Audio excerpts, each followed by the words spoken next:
to Momentum in Real Estate, your guide to success in the dynamic world of real estate. I'm Cory Wolf. And I'm Kristin James. Whether you're just starting out or a seasoned pro, we're here to help you reach new heights. Success in real estate comes from learning, growing, and serving others. Join us as we dive into strategies for lead generation, marketing, market trends, and client relationships. Get ready to ignite your momentum and achieve your goals in real estate. Let's dive in and unlock your full potential. This is Momentum in Real Estate.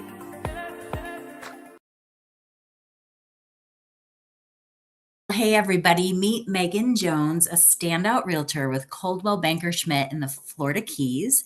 With a background in construction and a degree in interior design, she brings a keen eye for property potential. Known for her creative marketing, local expertise, and personalized service, Megan helps clients succeed, whether it's a dream home or a smart investment. Fun fact, she's also a host of her own podcast, Key to the Keys, where she helps real estate lovers and locals unlock life and business in the Florida Keys. Welcome to the Momentum in Real Estate podcast, Megan. Thank you all so much for having me today. I look forward to our conversation. Me too. I'm so excited. So tell us your real estate story in your own words. Okay, well, I had no thought of becoming a real estate agent. That was not in my plan. But since moving to the Keys, I've thrown out all plans, and it's just like you go with the flow when you live down here. That was the goal, just follow the breadcrumbs. I started off in hospitality. Well, first I got my interior design degree and moved to the Keys because I love art. I fell in love with my art classes and interior design and the renderings and just all that aspect of it. And I was like, let's move to the Keys. And I want whatever I do down there, whether I go into interior design or whatever, at least I can pursue my art because you're surrounded by artists, you're surrounded by so much inspiration. So that was the goal, just to move down there, figure it out once I get there, but at least I could do my art.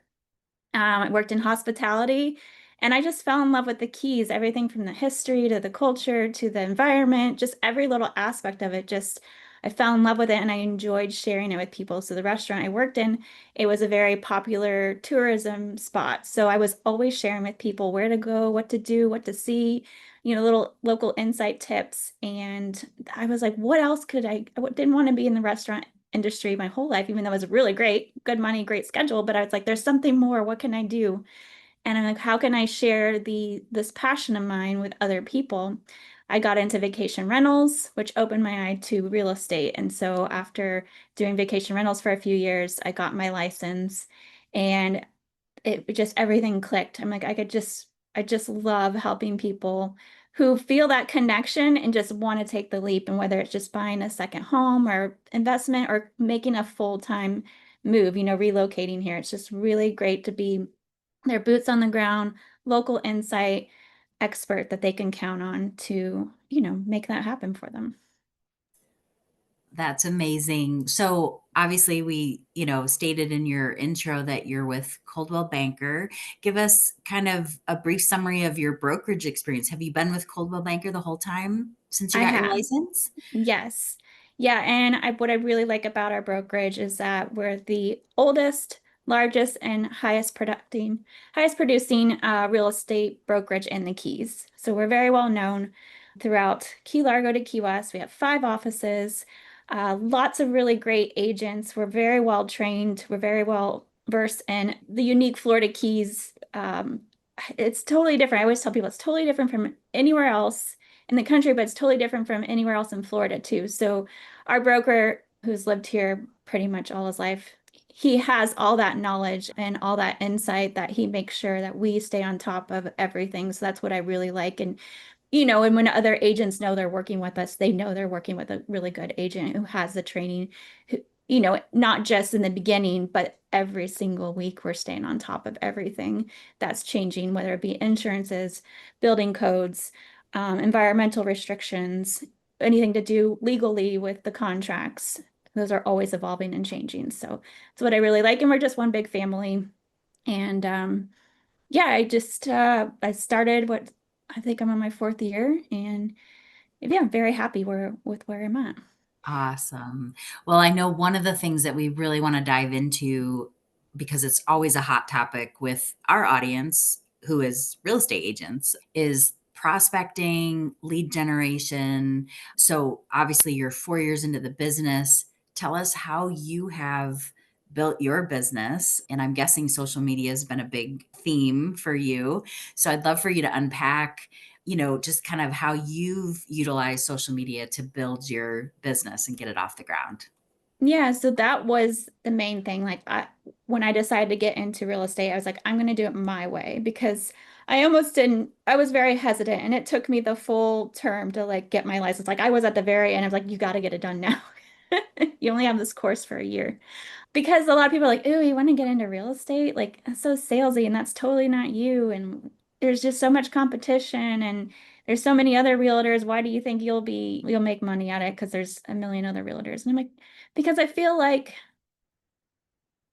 I can be different. And, I can.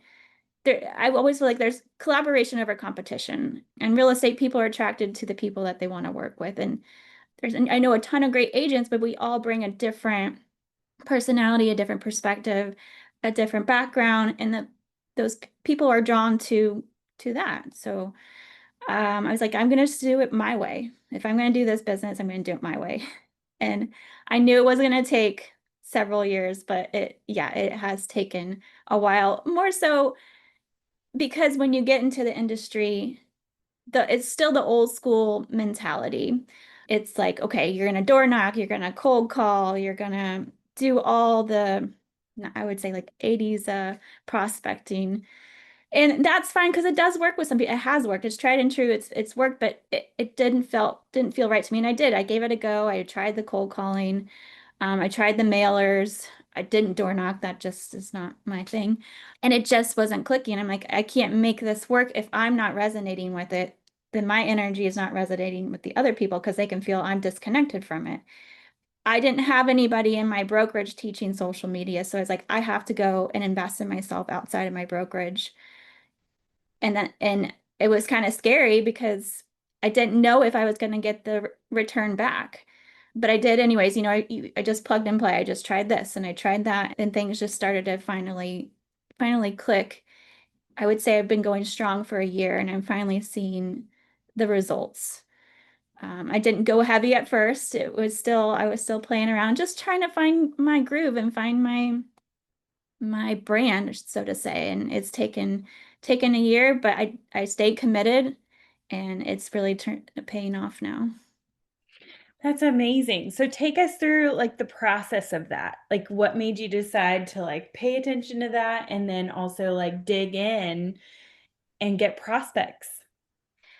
Well, with my creative background, I thought, well, social media, it's being creative. You're creating this content.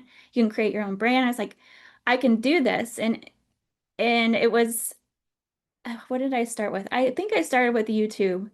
I mean, I had my Instagram page and I had Facebook, but for some reason I was like, YouTube.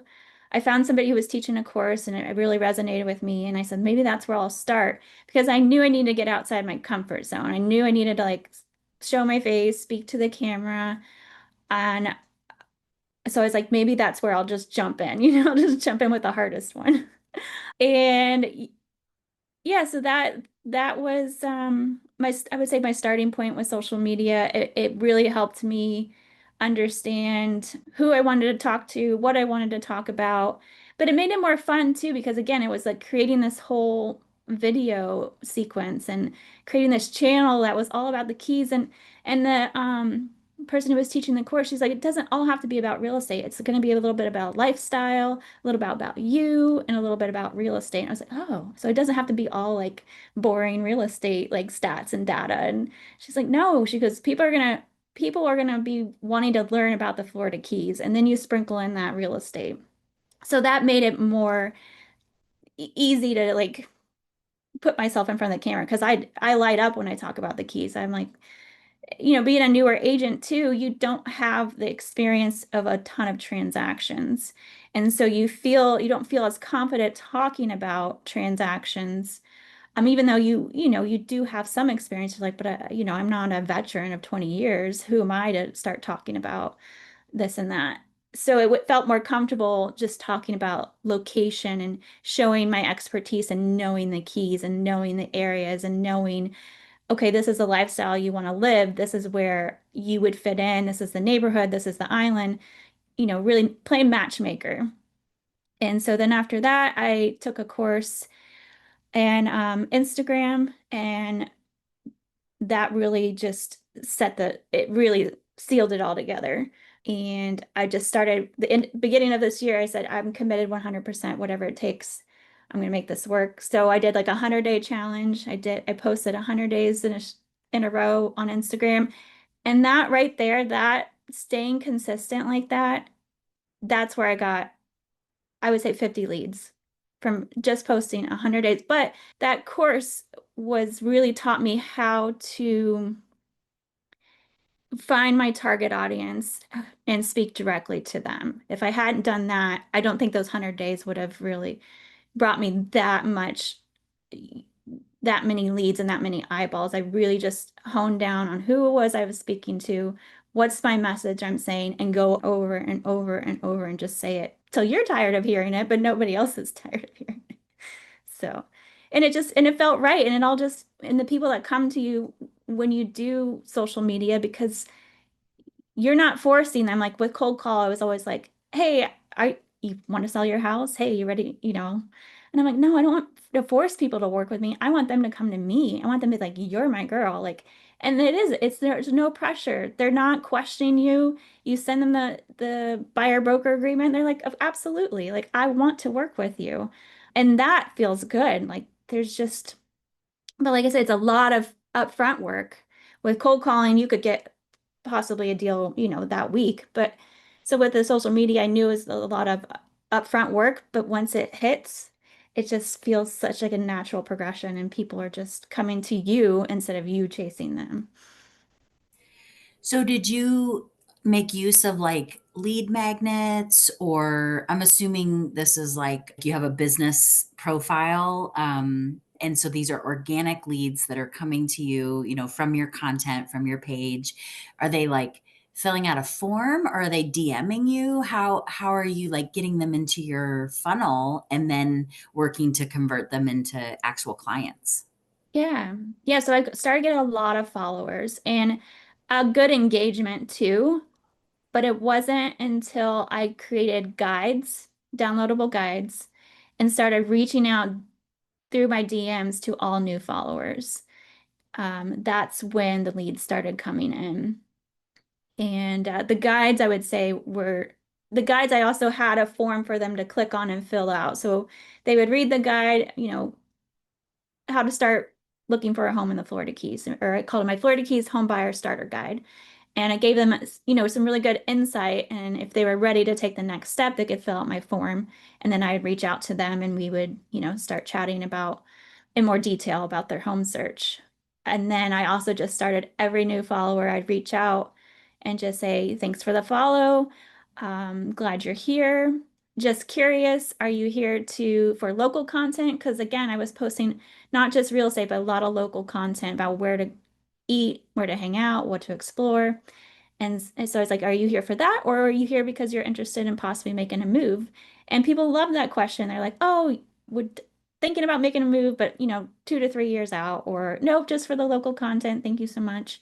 But it was just getting those conversations going. And the people that were ready, they would let me know. They would give me their whole story of like they've already started, looking while they're visiting, what their plan was. It was amazing. By just that little reach out, they would just give me a whole couple paragraphs of their Florida Keys vision.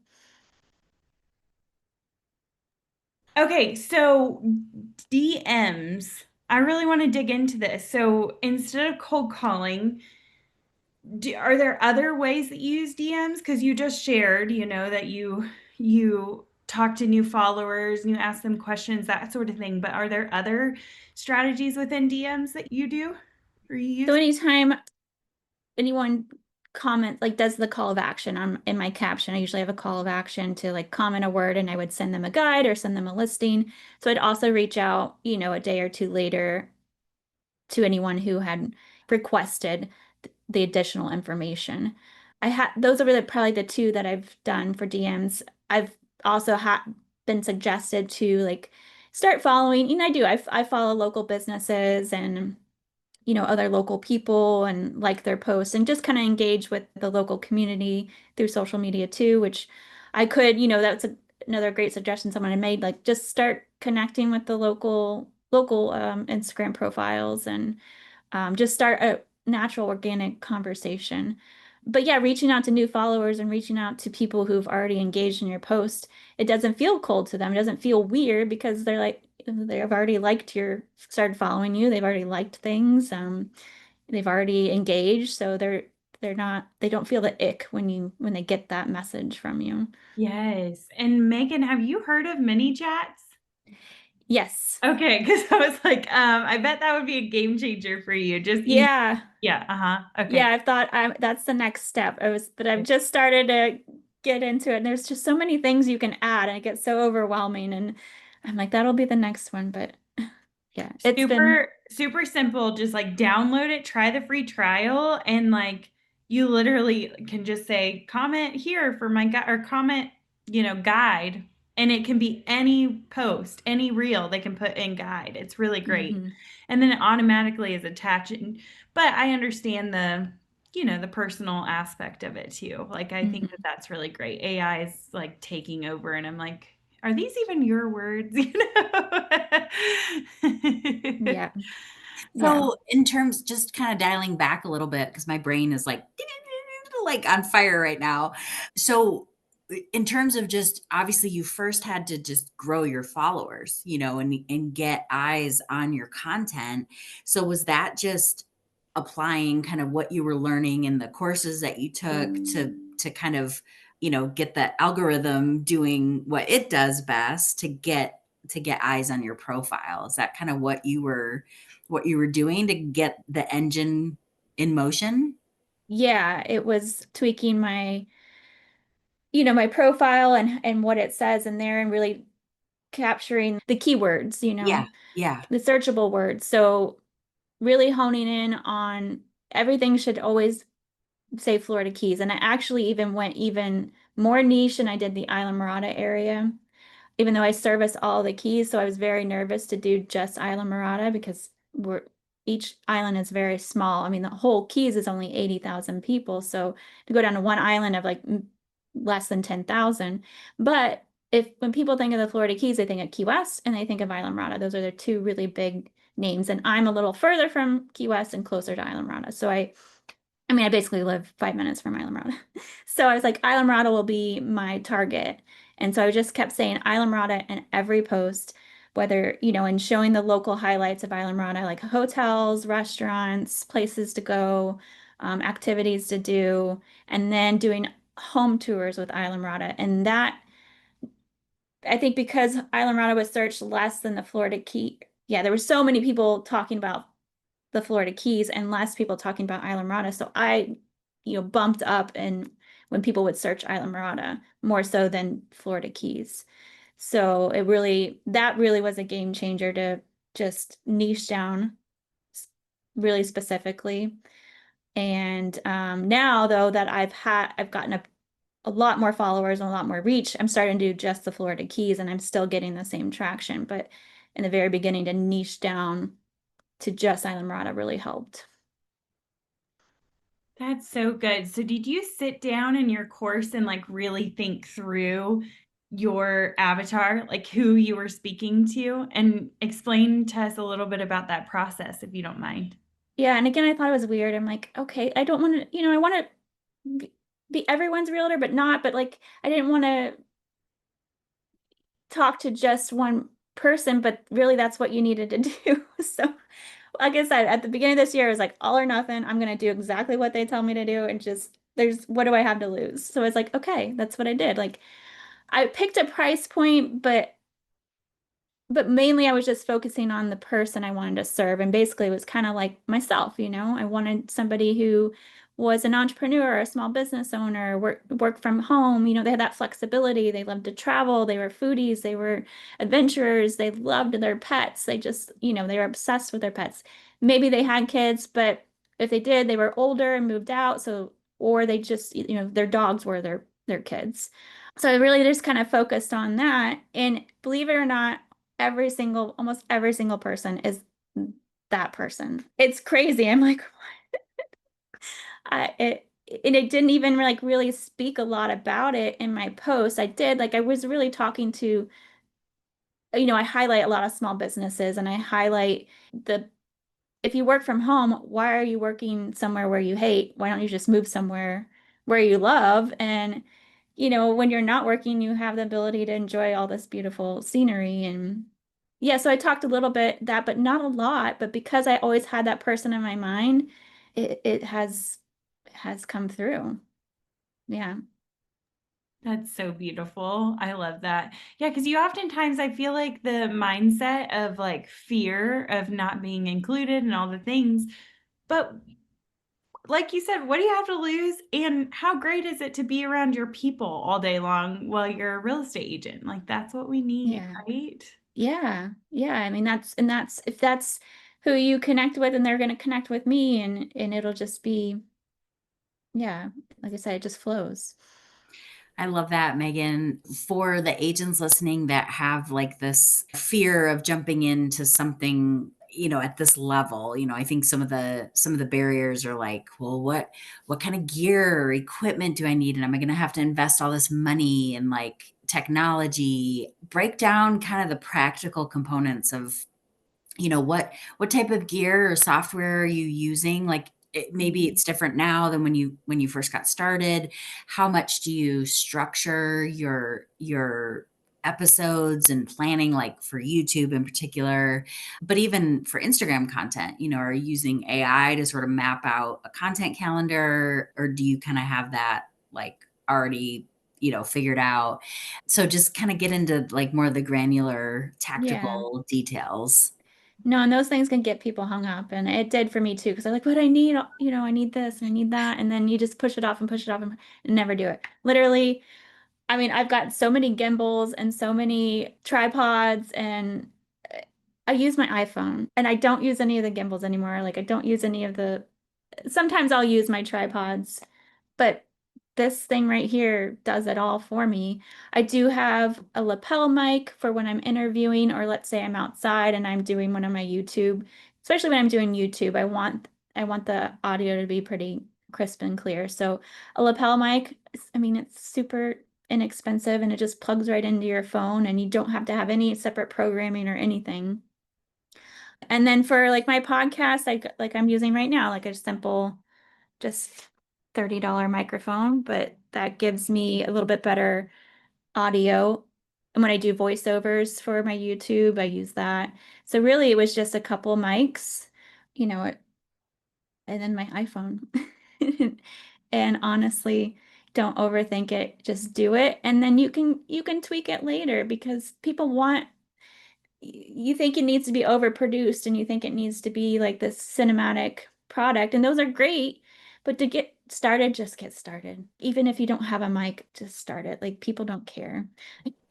So are you like doing your own video recording like of yourself, or do you have someone like helping you record that, like when you're on camera, Mhm. someone like holding the iPhone, or do you have it set up on a tripod? Yeah, I just have it set up on a tripod, or if I could just prop it up somewhere. Yeah, all my content for social media and majority of YouTube is just me doing it all. I do have a couple local videographers like for my listings when I do a nice virtual tour where I'm on camera talking about the home. So they help me out with those. And then I did do one very nice video of my town where I live because I wanted to be the expert in that area because a lot of people, even a lot of realtors, a lot of locals don't know about the town that I live in. I just call it a drive-by town and nobody ever really stops and it's just very small. So I that was something I really wanted to do. So, and I have lots of other visions for later down the road to do, bigger videos because I don't have the drone capability. And so it's nice to connect with a local videographer. But again, you don't need it. I did a neighborhood tour and I literally was on the side of the highway with my phone on my tripod and I was just talking. And one of my realtor friends, she calls me a little afterwards and she's like, I'm so damn proud of you, Megan. She goes, I would never do that. I just saw you out there. You were just talking to your camera. And she's like, I wish I had the confidence. I said, you do. You just have to do it. You have to like t take the fear out and just hit record. And I said, I record probably 20 takes and then, you just edit it out. And it doesn't have to be a smooth, seamless from start to finish. That's what got me stressed out. It was like, oh my gosh, I'm not good at off the cuff, like speaking. Like I kind of need like this though is a conversation. This is easy, but like when I want some real data and real numbers and real information I'm trying to put in a 5-minute video, it's like having the bullet points and having the script. So I just have it. I read a line or I read a couple lines and then I pause and I look at it again and I read it again. It doesn't have to be like this big production. And yeah, it's just have to do it. I love it.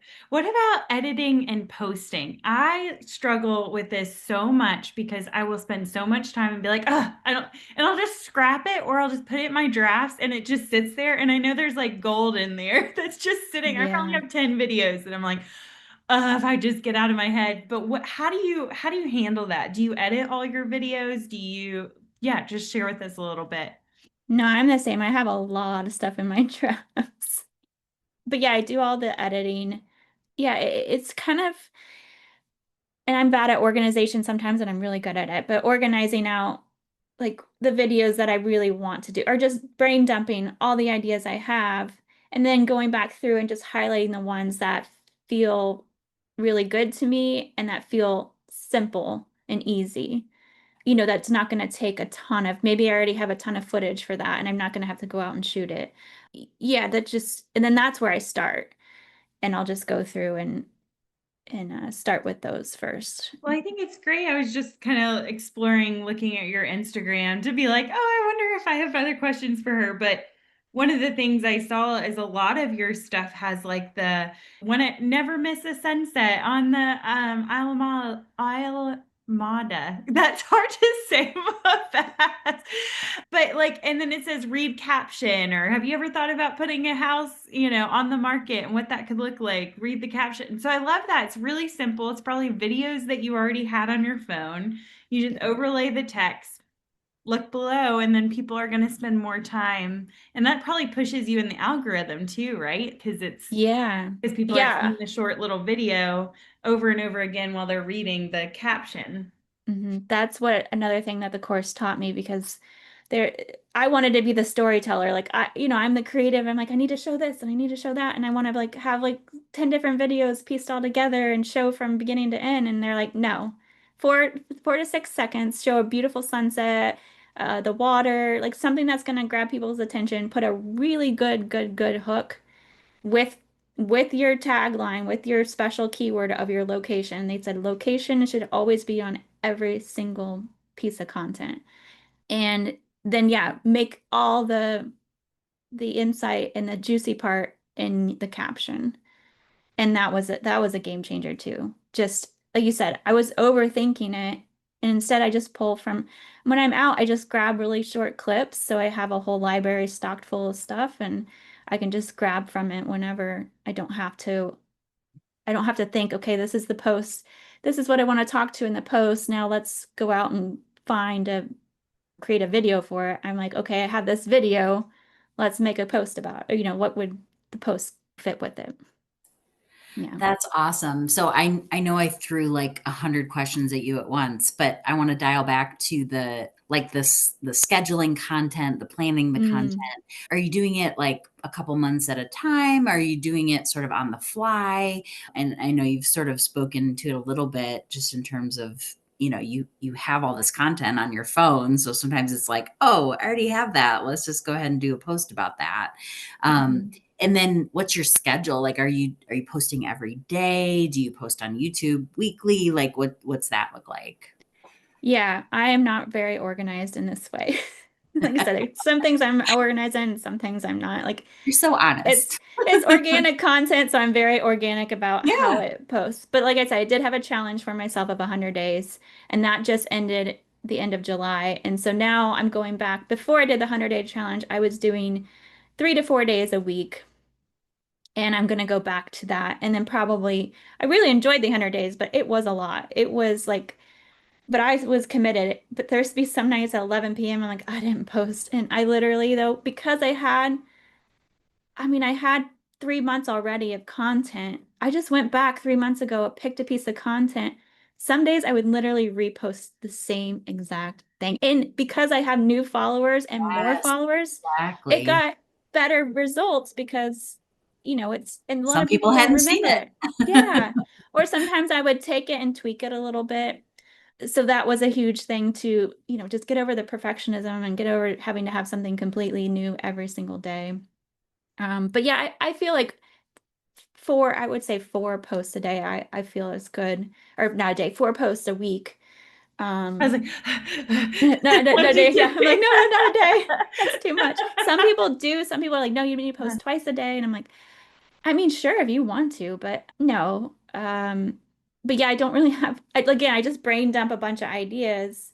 So for hooks, and again, I love AI and Chat GPT because then I can say like, ask them to tweak, help me tweak it, and sometimes it comes up with something even better. Sometimes I'm like, scratch it. And but yeah, so I just brained up a bunch of like hooks, and that way when I'm struggling for content, I know right where to go and be like, oh yeah, because get inspiration, randomly, and just put, save it in the notes. And then I've been having a hard time figuring out when's the best time to post.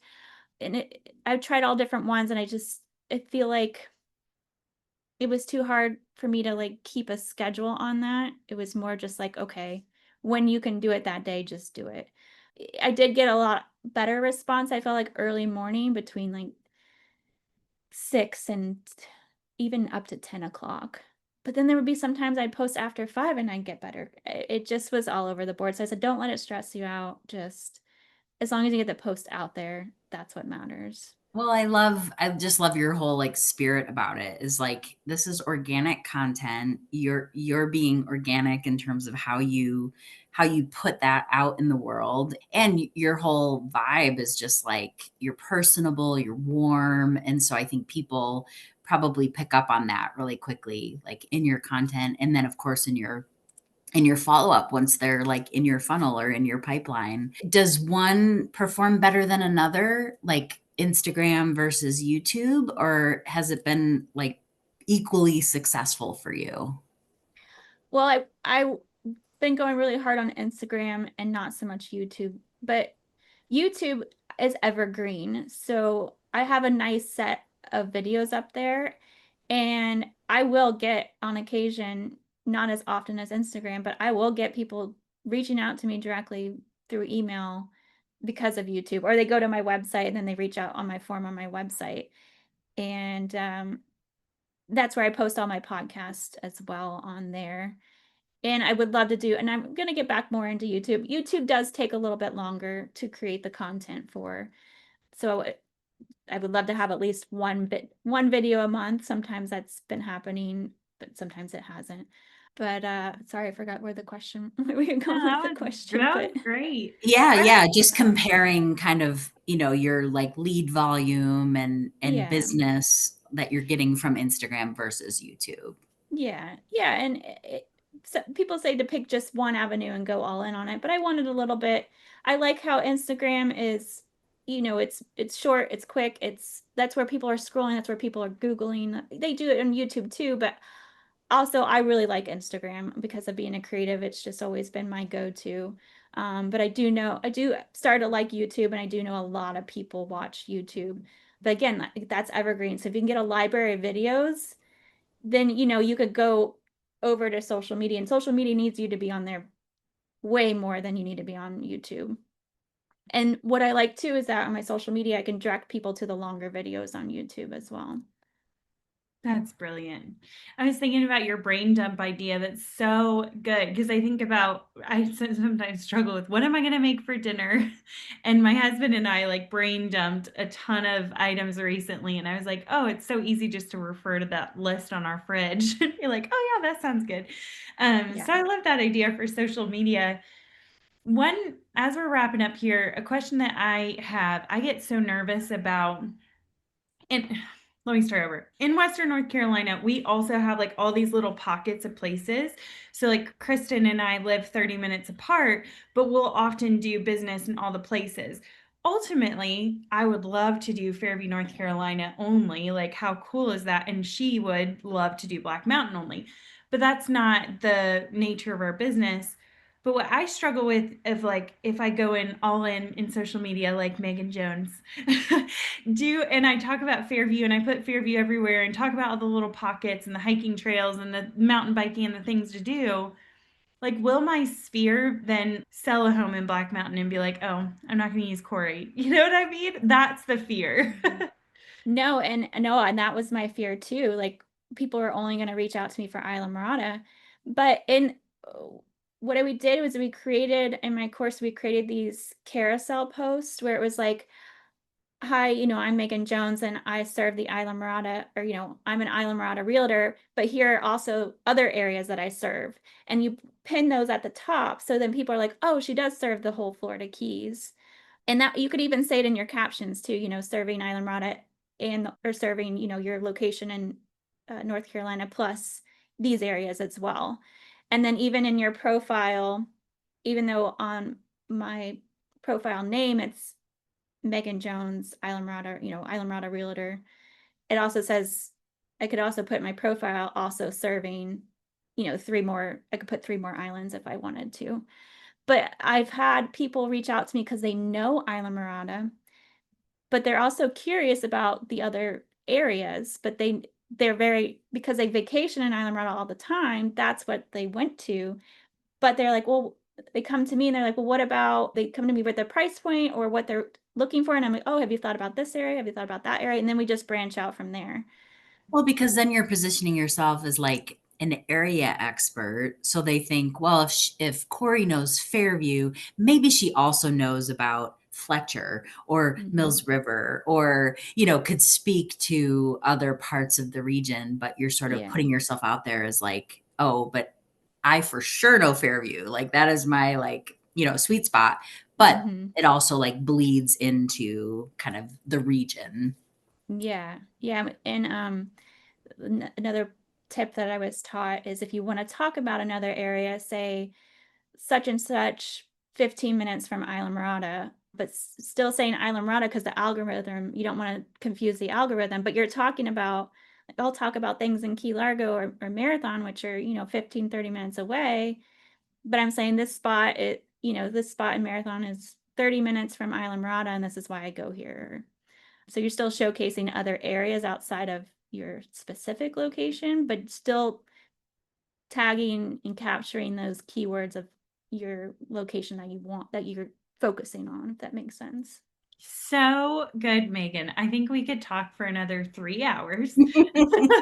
But in It's fun. I essence, love it. in the essence of time, we just really appreciate you and your time and talking through this. I think this is going to be gold for all of our audience. So Oh, thank I'm you. so glad. Yeah, like I said, I'm collaboration over competition and just getting over the fear and doing what feels right to you and go on the platform that feels good for you just because Instagram Mhm, works for me. I mean, mhm. TikTok, we didn't even talk about TikTok. Like I've gotten leads from TikTok too. Just hone in on what feels good. You can be on all of them or do one of them, but just don't be afraid to like put yourself out there. You don't have to have all the professional gadgets and just show your personality. That's what people really want. They want you to talk to them like they're your friend. I love it. Well, you've demonstrated that just in this conversation, and can tell that you have achieved success because of your warmth and your style. So that's amazing. And yeah, we would love to kind of circle back with you maybe in 6 months, or Yeah. we revisit and see how things have shifted and changed. Obviously, social media is the kind of thing that's constantly evolving, especially now with AI and that integration and that tool. So it'll be interesting to catch up with you in a few months and Yeah, I love that. see where you are at that point. But thank you so much for your time and for spending a bit of it with us. We've really enjoyed the conversation, and I think our audience will too. Same. Thank you so much for having me. And yeah, I hope this was helpful for everyone listening. Thank you. Bye, Megan. Thank you so much for joining us on this episode of Momentum in Real Estate. We hope you found valuable insights and strategies to propel your real estate journey forward. If you enjoyed today's episode, be sure to subscribe to our podcast and leave us a review. Your feedback helps us continue to deliver content that resonates with you. Remember, success in real estate is about continuous learning, growth, and serving others. Keep that momentum going and watch your business thrive. Until next time, keep pushing forward and bringing your real estate dreams to life. This is Cory Wall and Kristin James signing off from Momentum in Real Estate.